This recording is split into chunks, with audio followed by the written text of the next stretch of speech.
Back again now with our special hour-long CBS Evening News on the showdown in the Gulf. With the air campaign now into its second day and unrelenting, a huge movement of U.S. and other allied ground forces is underway tonight in the Saudi Arabian desert. They're headed for what could be the Battle of Kuwait. Reporter Scott Pelley in Saudi Arabia has the latest. Scott? Dan, there are strong indications tonight that Allied forces are making the final preparations for the invasion of Kuwait. Late today, hundreds of tanks, armored personnel carriers, and artillery pieces were massing near the border. Almost endless convoys carrying ammunition and fuel are now rolling to the scene in preparation for the next phase of the campaign.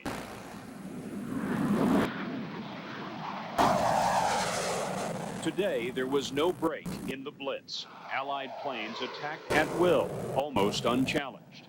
The opponent didn't show up. We went out there and ran our first play, and it worked great. Scored a touchdown. There was nobody home. Early, easy victories brought a certain calm to Desert Storm, leaving many to reflect on their first day of combat. Steve Tate just shot down his first plane. It was a long drive coming back to land, though. Gave us a chance to think about it. You know, it's unfortunate that it had to go this far, that Saddam didn't realize that President Bush was serious about the whole thing. That's what's too bad.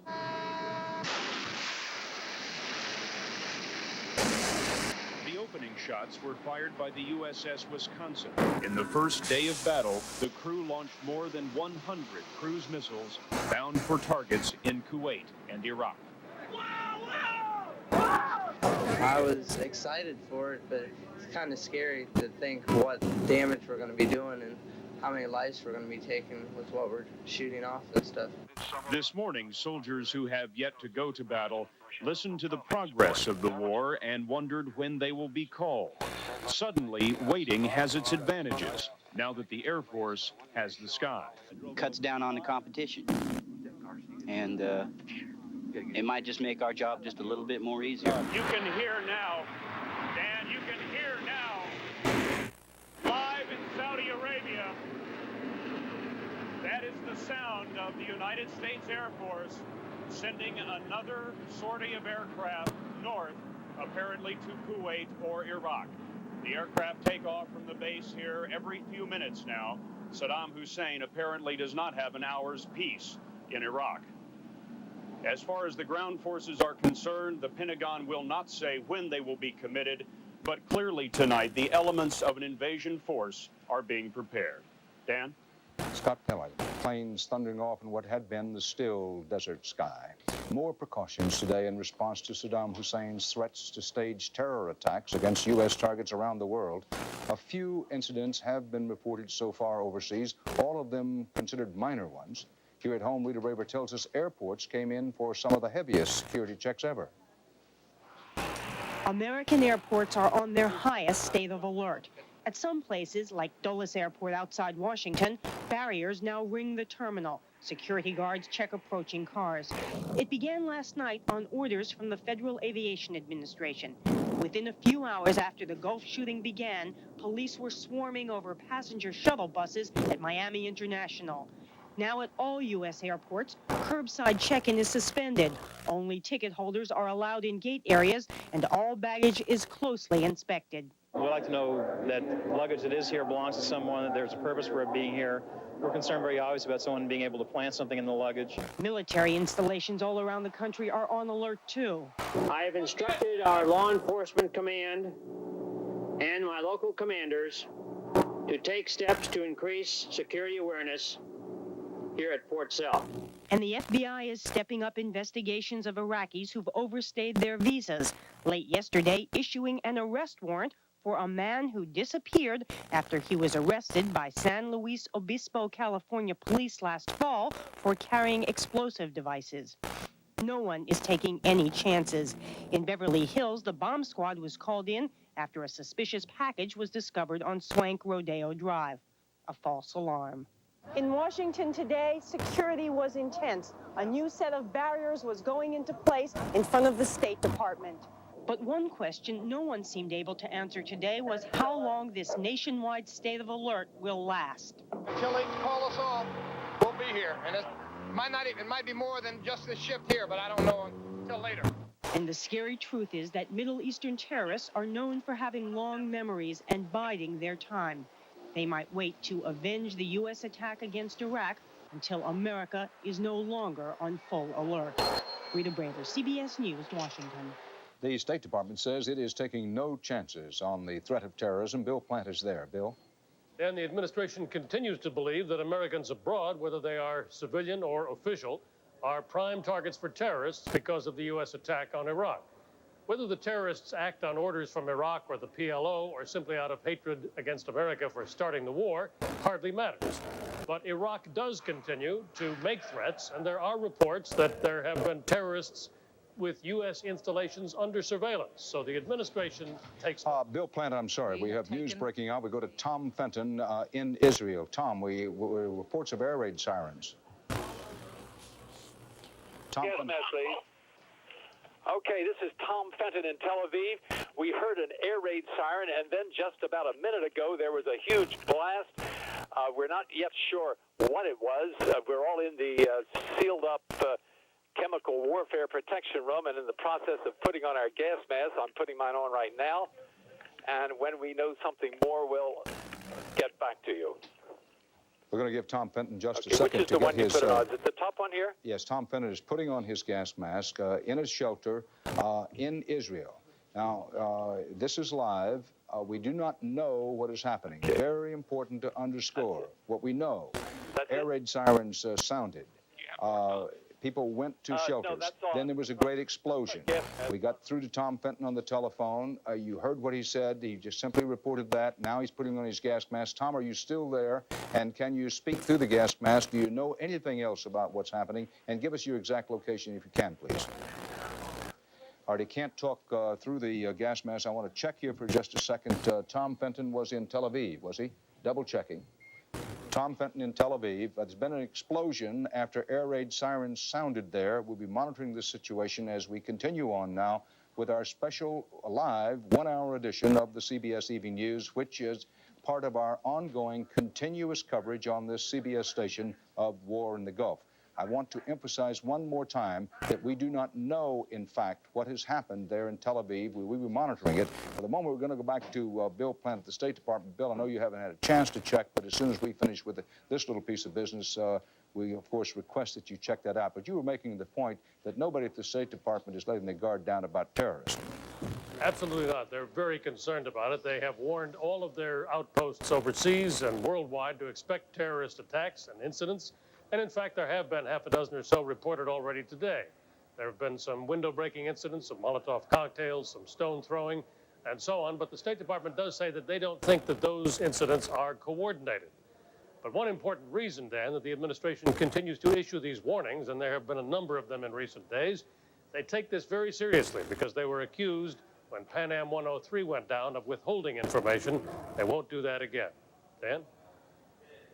To do here is we want to pull ourselves together a little bit, do some checking on the situation in Israel, the background of this air raid siren, and then followed by an explosion, we know not caused by what, in Israel, is that just a few hours ago, the Israeli government cautioned Israelis not to let their guard down. The Israeli High Command was concerned that possibly some of the mobile missile-firing equipment that Saddam Hussein had not been destroyed. Nearly all of the Scud missile permanent sites, non-mobile sites, were believed to have been knocked out, but he has these mobile missile-firing pieces of equipment that the Israelis were concerned about. That was in the background, as then just a few months ago we heard sirens in Tel Aviv, followed by a big explosion. We're going to take a break now, check on it. We'll be back shortly.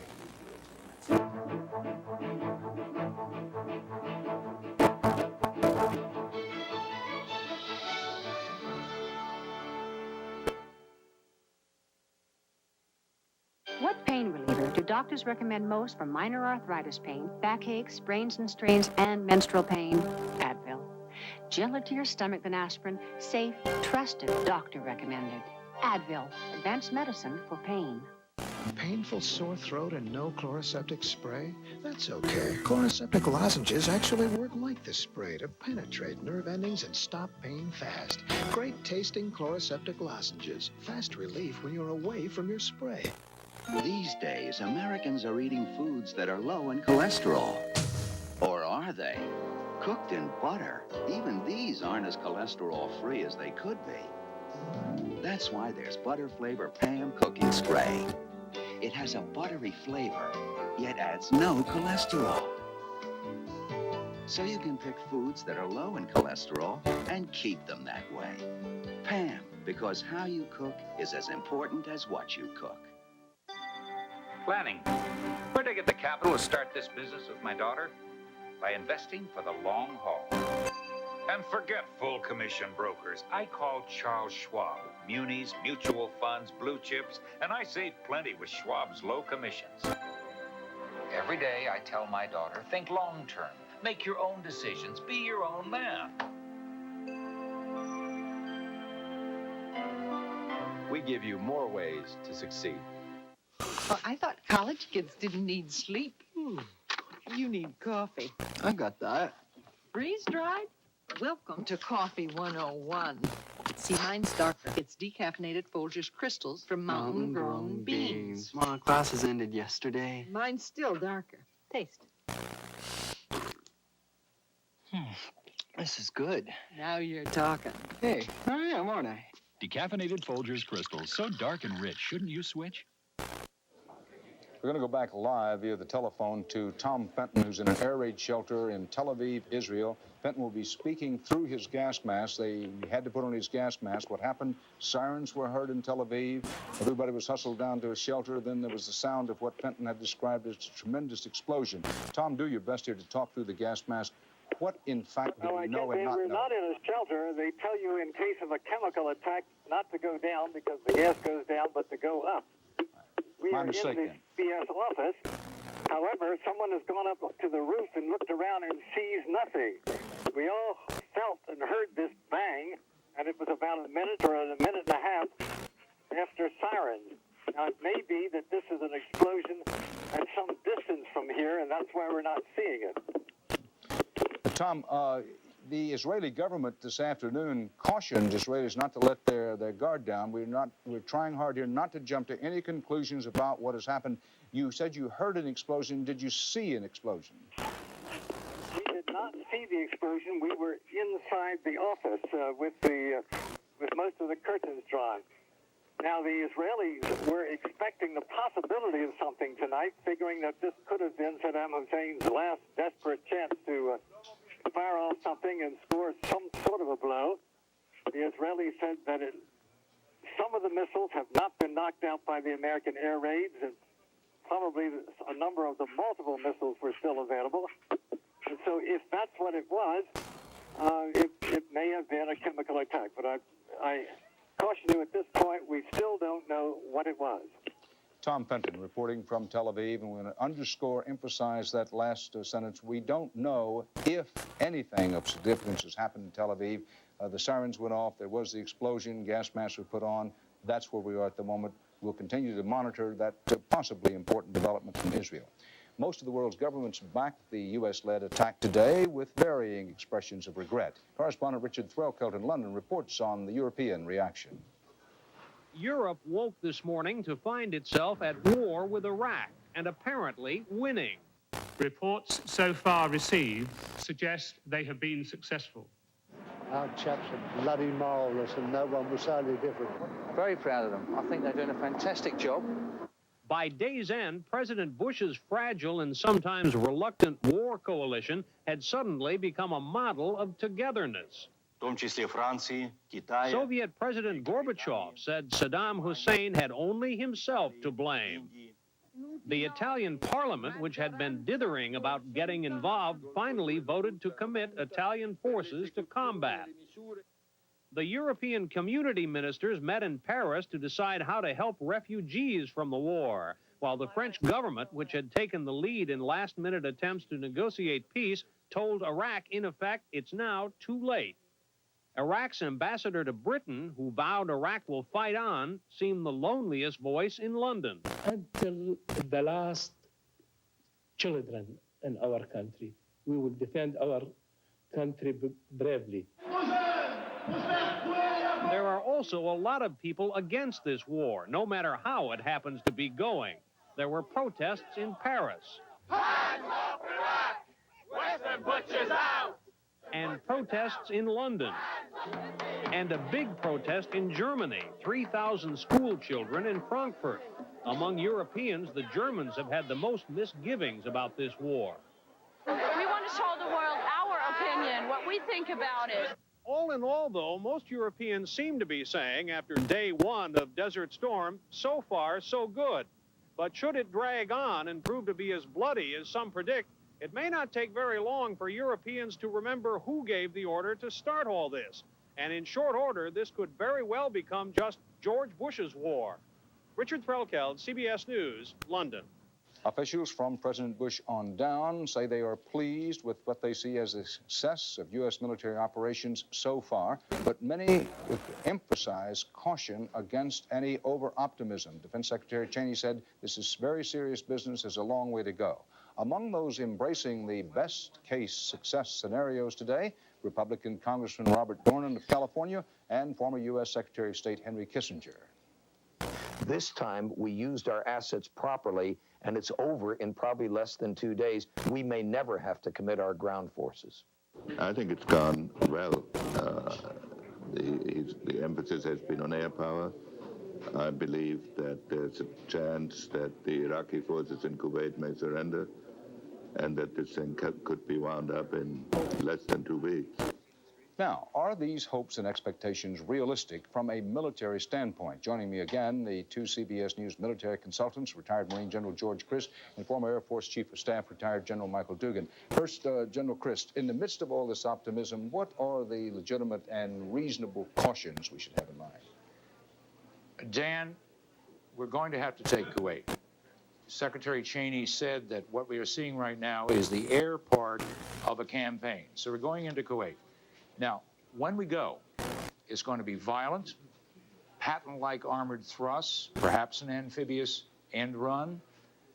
We will go in and try to bypass, cut off the Iraqi forces in order to deny them a way to get out of this thing, moving so fast that the Iraqis won't know what hit them.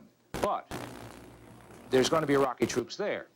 They may or may not resist, and I think that's a question right now. We don't know what the effect of these airstrikes is having on those Iraqi troops sitting in the trenches, so we've got to be prepared. But I think when we move, it is going to be very fast and very, very hard, Dan, and try to cut that country in two, cut those troops off, and see if they won't give up rather than fight to the last man for Kuwait.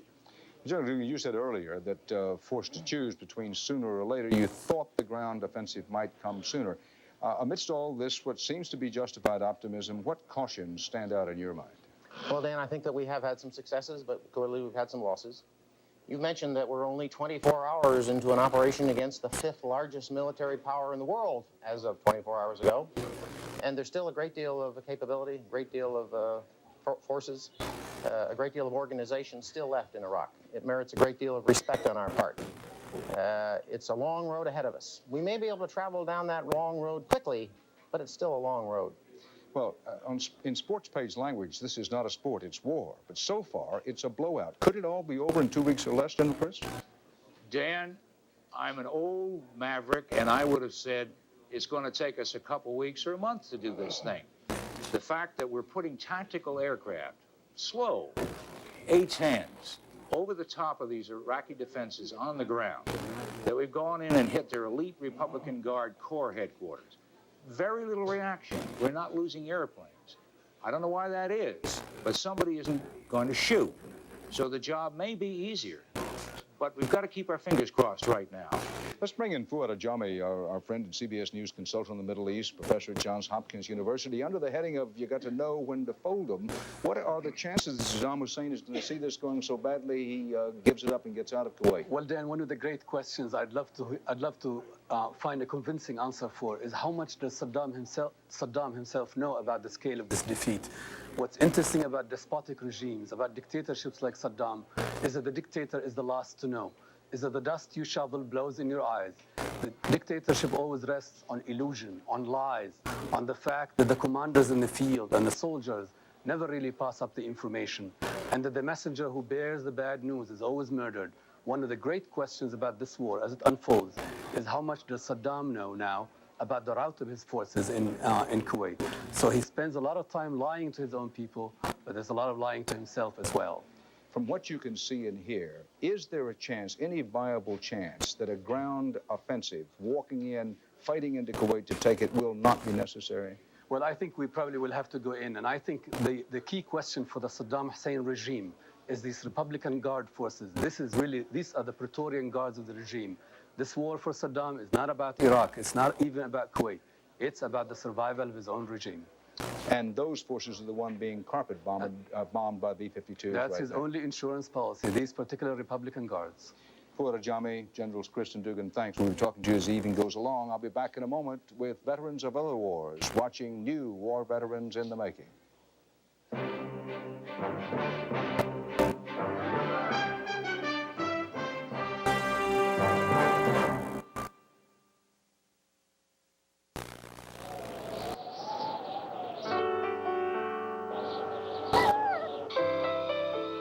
Come on, Tyler. Hurry up, boy. Come on, Tyler. When it's cold and rough outside, Tyler. try something warm and creamy inside. Cream of wheat hot cereal or instant cream of wheat. Their smooth texture always lets the taste come through. Again? 2 warm ways to come in from the cold. Roger just can't stop talking about the terrific taste of new Arm & Hammer Dental Care Gel. Right, Roger? Mm-hmm. It has the cool taste of freshly picked mint. Doesn't it, Roger? Mm. And it has the baking soda our dentist recommended. We'll never go back to our old gel. Will we, Roger? Mm-mm. Mm-mm.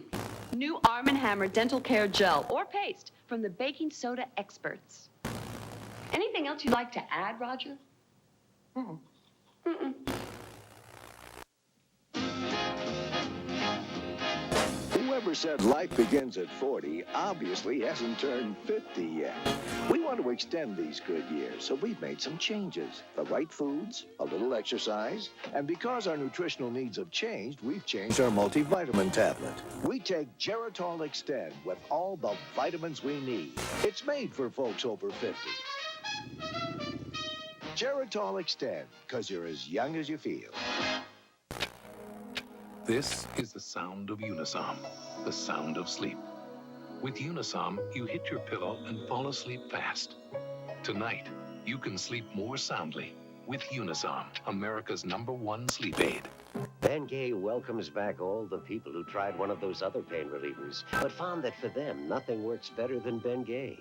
It warms away pain with 2 pain relievers, not just 1. Welcome back to Bengay, America's best-selling pain relief rub.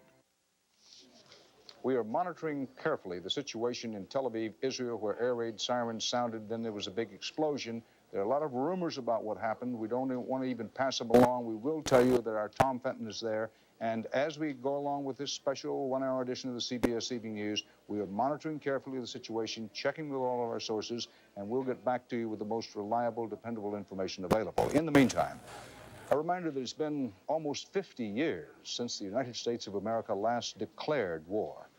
That, of course, was World War II. But in hostilities since then, none of them officially a war. More than 112,000 Americans have died in combat from Korea through the invasion of Panama. And more than 250,000 Americans have been wounded in those combat campaigns. Remembering the dead, we sometimes forget the wounded. After our forces mounted Operation Desert Sword last night, Jerry Bowen visited with some casualties of an earlier conflict. The president says it won't be another Vietnam, but on the streets it's starting to look the same. This was the protest today in San Francisco. And these are Vietnam veterans at the VA hospital in nearby Menlo Park. It's starting to look the same to them, too. Because it brings back all of those old memories of loading on that aircraft and leaving everything that I knew behind me. Thinking about the possibility of the men that might be coming back, that won't be coming back. The veterans are suffering from post-traumatic stress disorder, depression, anxiety, flashbacks of war, triggered years after their fight was over. The trigger now is the fighting in the Persian Gulf. Hospitals across America are getting calls for help. 41-year-old John Hazlett was admitted only yesterday after suffering a breakdown. His son is with the U.S. Army on the front line near Iraq. Matter of fact, I tried to dissuade him from going. He wanted to do what his dad had done. Thing is, he's got 7 months to go, and he has a scholarship at the University of Kentucky when he comes back. When the Persian Gulf fighting is over, it's projected that up to 30% of the Americans exposed to combat may come home as psychiatric casualties. It's not so much a legacy of Vietnam as a legacy of war. Well, I had a rough night's sleep bouncing from Vietnam to Saudi Arabia to here. A network of 80 hospitals is preparing to care for the new cases. Menlo Park will supply 30 psychiatric beds. But the immediate concern for the staff is the old warriors. The Persian Gulf has raised agonizing concerns among them. Now that this is real, that Vietnam veterans aren't going to be able to access treatment because there's going to be this new veteran population, and that they're going to be welcomed home and they're going to be the heroes. They can be a part of these folks' welcome home, the welcome home that they didn't get. And the demonstrators not even born when these men went off to Vietnam, have rubbed old wounds raw. I think it's right or not that we should stand behind the troops and give them our support. This is one of the things that broke the morale of the soldiers in Vietnam.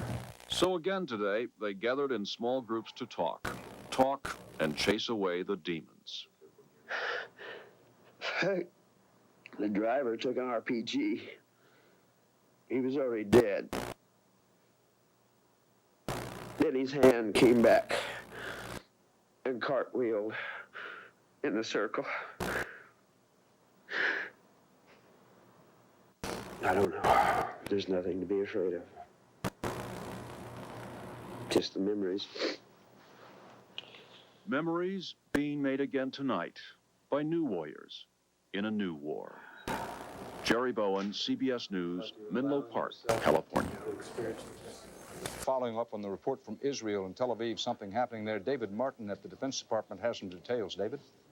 Dan, U.S. intelligence can now confirm that there has been a Scud missile attack launched by Iraq on Tel Aviv. The numbers of missiles depends on which report you believe. What I am hearing is that 5 missiles were launched, 2 have impacted. Now, I think the Israeli military is saying 3 have impacted. I don't think the number is as significant as the fact that everybody is now confirming that, in fact, Scuds have been launched by Iraq against Israel. This is going to change the equation of this war drastically. We don't know how, but it brings Israel in one way or the other. Saddam has made good on one of his threats. Don't know if it was a chemical warhead. The best information I have on Scuds is that they are not capable of carrying chemical warheads, but we'll know that shortly. This is definitely an unwelcome development in a day or a first 24 hours in which it seemed almost everything had been breaking the U.S. way. There are also reports, as yet unconfirmed, but reports that additional U.S. aircraft have been lost. I repeat, that is not confirmed. The only confirmed loss is 1 F-18 off the Saratoga, but there are reports that additional U.S. aircraft have been lost. David Martin at the Pentagon. This story is breaking as part of our special 1-hour edition of the CBS Evening News. We're going to just keep rolling with our special coverage because, as David Martin pointed out, underscoring that David Martin has confirmed that 5 Iraqi Scud missiles have hit in and possibly around Tel Aviv in Israel.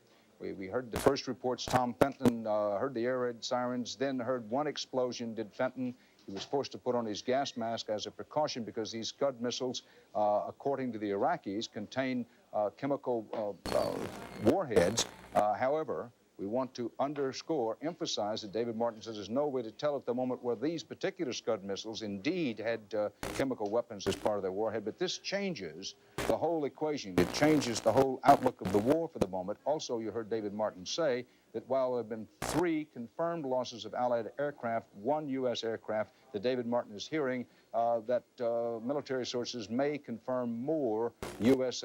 and or Allied aircraft losses as we go along. So Stick in here with us as we monitor this situation in Israel. More hits in Israel, apparently. Tom Fenton is there speaking through his gas mask as a precaution. Tom, do the best you can. Okay, Dan, it may sound a little muffled. Since I talked to you, we've heard a number of other explosions. I may have lost count, but I would think there are at least 5 now. The sirens are once again going off, and although we can't see where they've landed because we're in a sealed room now, the assumption is that they landed somewhere in Tel Aviv.